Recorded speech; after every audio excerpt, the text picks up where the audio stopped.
There is absolutely no such thing as a radical alt-right. And I will explain. The model that most political science students have been given is the little cross-section political compass. That's what you're supposed to understand as how to determine what your political stance is,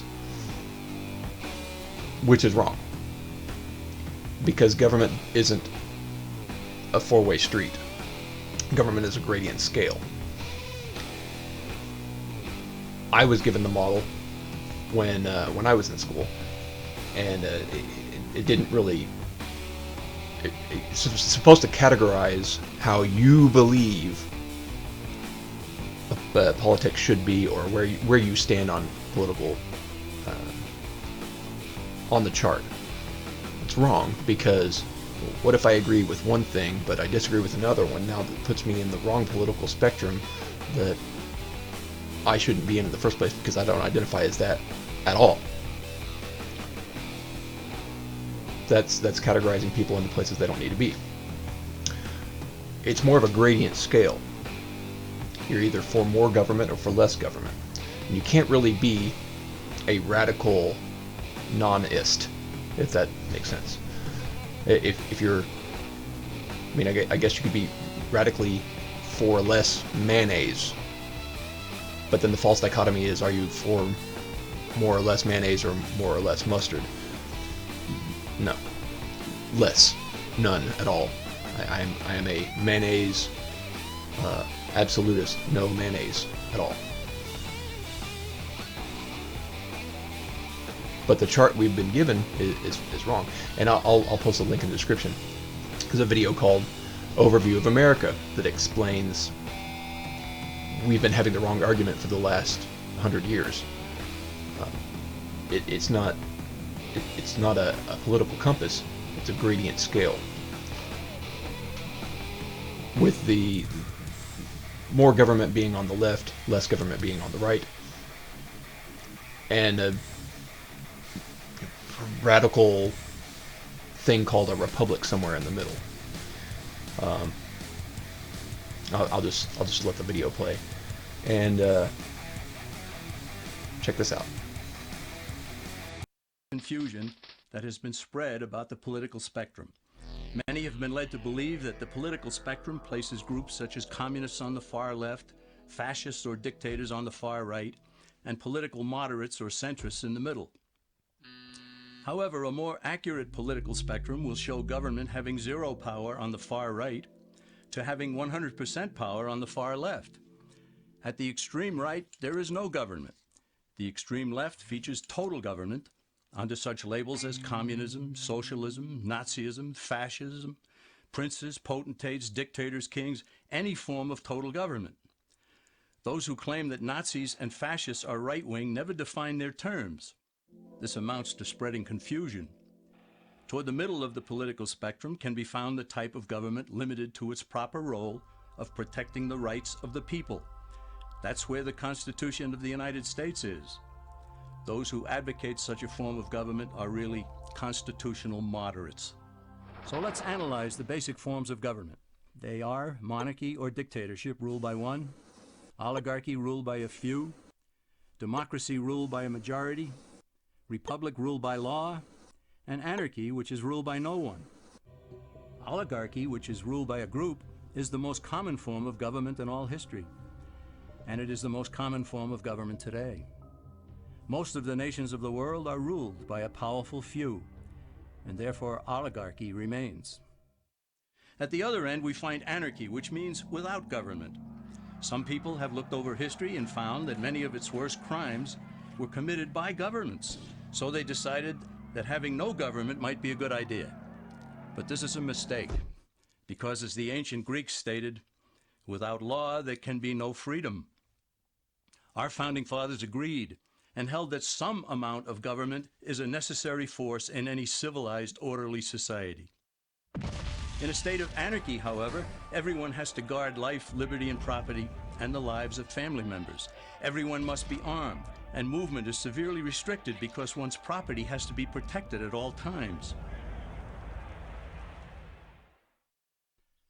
Civilized people have always hired someone to do the guarding, a sheriff, a police force, or some branch of government. Once law enforcement was in place, the people were freer. They could leave their property, work in the fields, and so on. In short, the proper amount of government makes everyone freer. There are some who advocate anarchy, however, not because they want no government, but because they don't like what they have. They use anarchy as a tool for revolutionary change. The condition of anarchy is very much like a vacuum where something rushes in to fill it. These calculating anarchists work to break down the existing government with rioting, killing, looting, and terrorism. Tragically, the people living in such chaos often go to those best able to put an end to it and beg them to take over and restore order. And who is best able to put an end to the chaos? The very people who started it. The anarchists who created the problem then create a government run by them, an oligarchy, where they have total power. This is exactly what happened in Russia that led to Lenin taking total power, and in Germany where Hitler's brown shirts created the chaos that brought him to power. But anarchy isn't a stable form of government. It's a quick transition from something that exists to something desired by the power-hungry. It's a temporary condition, and because it isn't permanent, we eliminate it as well. So, as you can see, that makes more sense. It makes more sense in my head.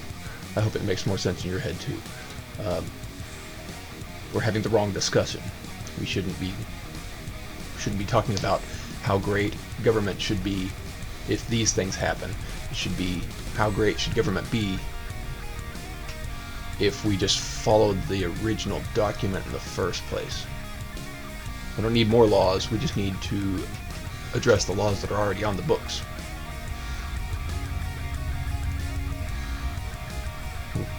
Anyway. So by that measure, it seems that somebody who is a far-right extremist is what Gary calls a political agnostic. They're non-coms. They don't want anything to do with the political spectrum at all.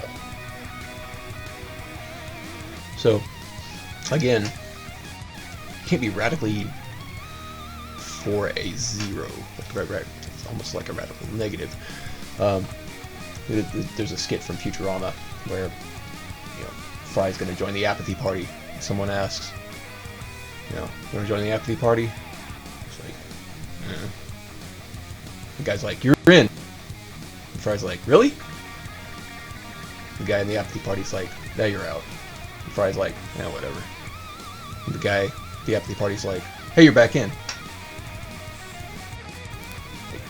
It's kind of hard to be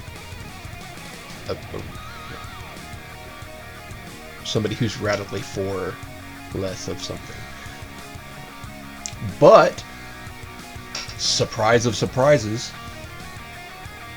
it's very obvious that the other side actually does exist. There is a radical far left. And it's very, very apparent today. That's another segment in that video overview of America that explains that's the other side of it. With anarchy, nothing ever is really done. It's actually the opposite, because anarchy is used as a tool for the oligarchy, because the people who want more government swoop in. They might have created the problem in the first place, but they come in and completely destroy the system that was already there, because anarchists want to overthrow the government that's there in the first place, and they replace it with something that's way worse. And you can just look at Russia, China, Venezuela, Cuba.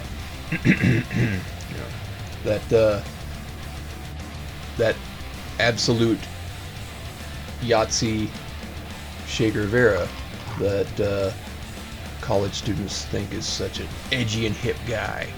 If you've ever read his book, you'd think he was like an alt-righter or something.